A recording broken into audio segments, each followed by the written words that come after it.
제19회 국무회의를 시작하겠습니다.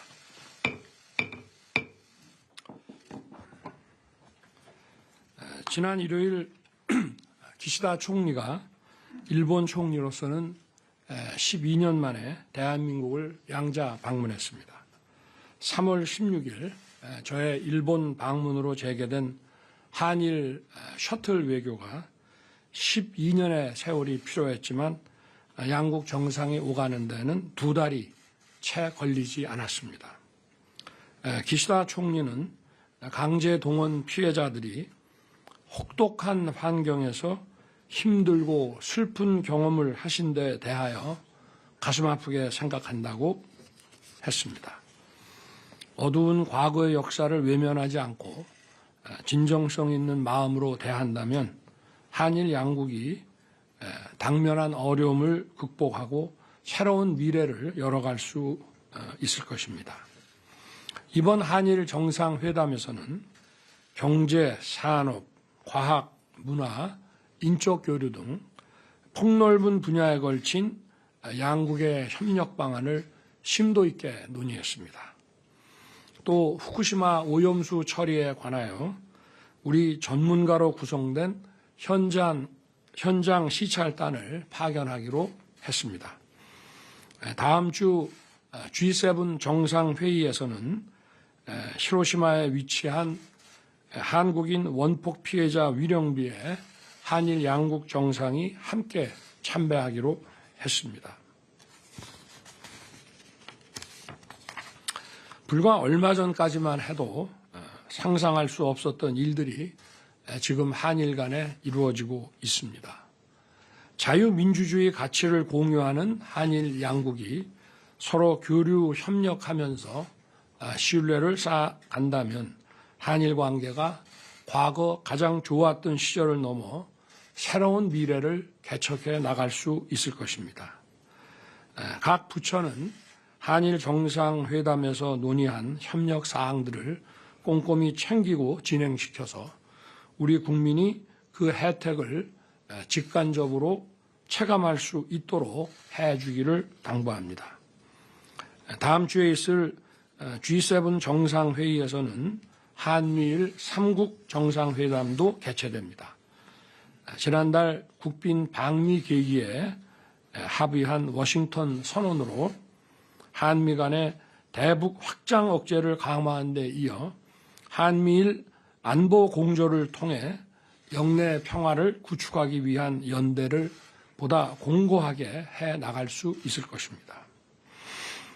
제가 대통령직에 취임한 1년 전 이맘때를 생각하면 외교 안보만큼 큰 변화가 이루어진 분야도 없습니다.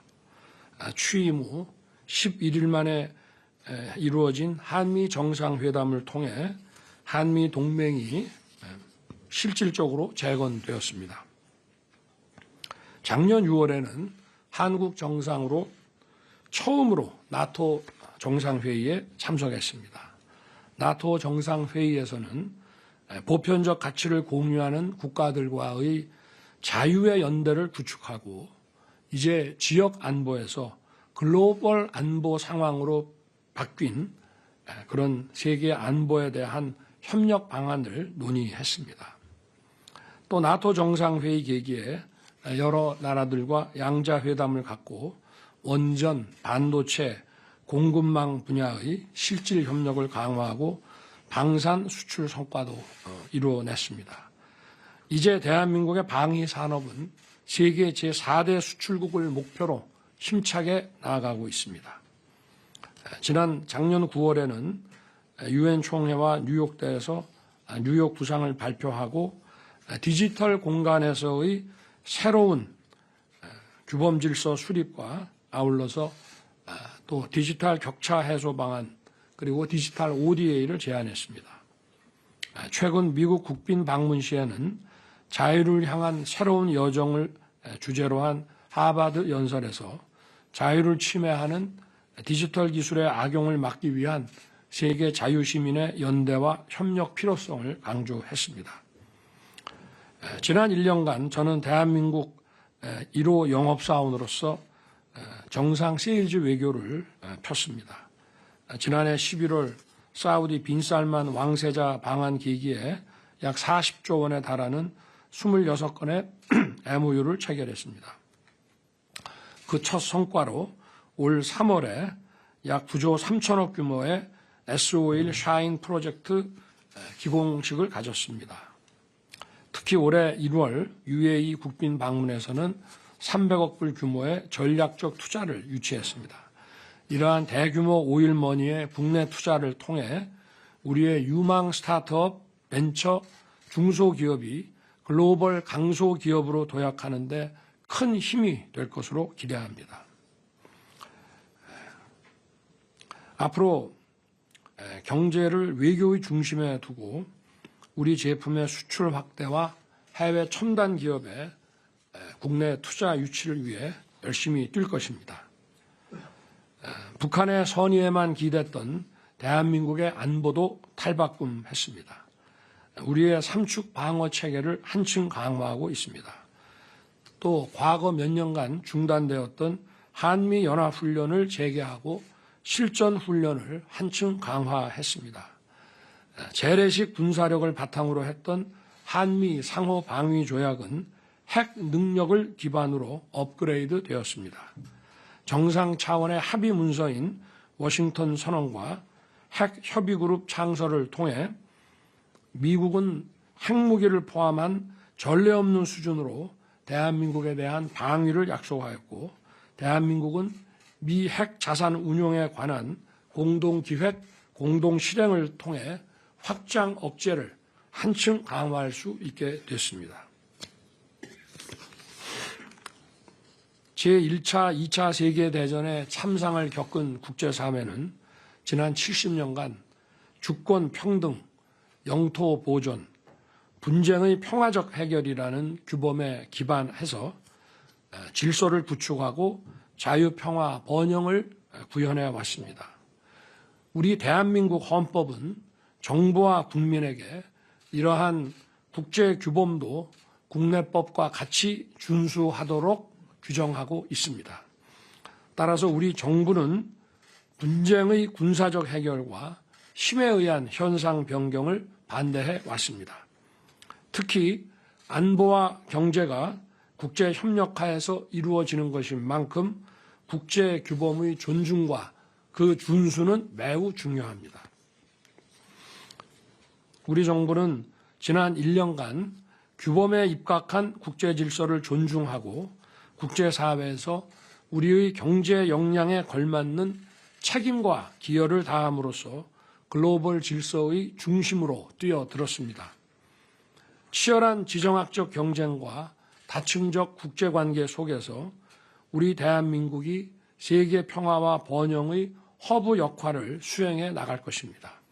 이렇게 하는 것이 우리의 안보와 경제, 기업과 국민 모두에게 필요하고 유익한 것임은 더 말할 나위가 없습니다. 최근 전세 사기 그리고 주식과 가상자산에 관한 각종 금융투자 사기가 집단적 피해를 야기하고 있습니다. 특히 서민과 청년 세대가 회복하기 어려운 피해를 입고 절망하고 있습니다. 서민과 청년에 대한 사기 행각은 전형적인 약자 대상 범죄입니다. 집값 급등과 시장 교란을 초래한 과거 정부의 반시장적, 비정상적 정책이 전세 사기의 토양이 되었습니다. 또 증권 합수단 해체로 상징되는 금융시장 반칙 행위, 감시 체계의 무력화는 이러한 가상자산 범죄와 금융투자 사기를 활개치게 만들었습니다. 힘에 의한 평화가 아닌 적의 선의에 기대는 가짜 평화와 마찬가지로 범죄자의 선의에 기대는 감시적발 시스템 무력화는 수많은 사회적 약자를 절망의 늪으로 밀어 넣어버린 것입니다. 건물과 제도를 무너뜨리는 데는 시간이 걸리지 않습니다. 순간입니다. 그러나 무너진 것을 다시 세우는 데는 엄청난 시간과 노력이 듭니다. 그리고 정상적인 복원까지 수많은 선의의 피해자가 발생하고 이들의 고통은 회복 불가능한 것입니다.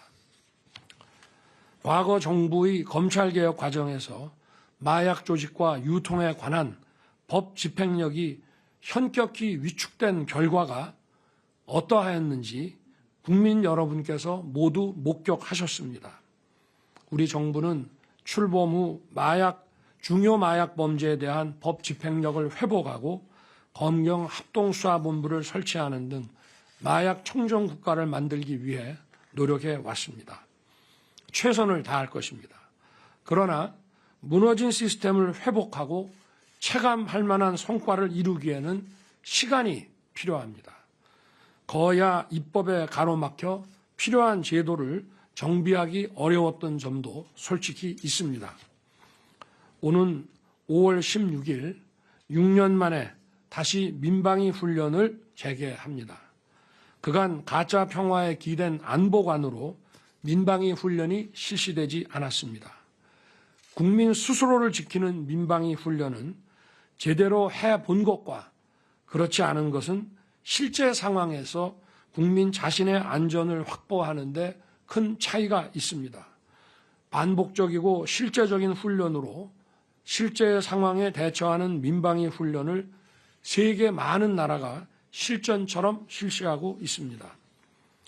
정부는 지난 6년간의 미실시를 감안해서 먼저 공공기관부터 훈련을 시작하고 다음 단계로 전 국민이 참여하는 훈련으로 정상화 수순을 밟기로 했습니다. 실제 상황에서 국민의 안전을 지키기 위한 것인 만큼 효과적으로 훈련할 수 있도록 행안부 등 관계부처는 세심하게 준비해 주기 바랍니다. 감사합니다.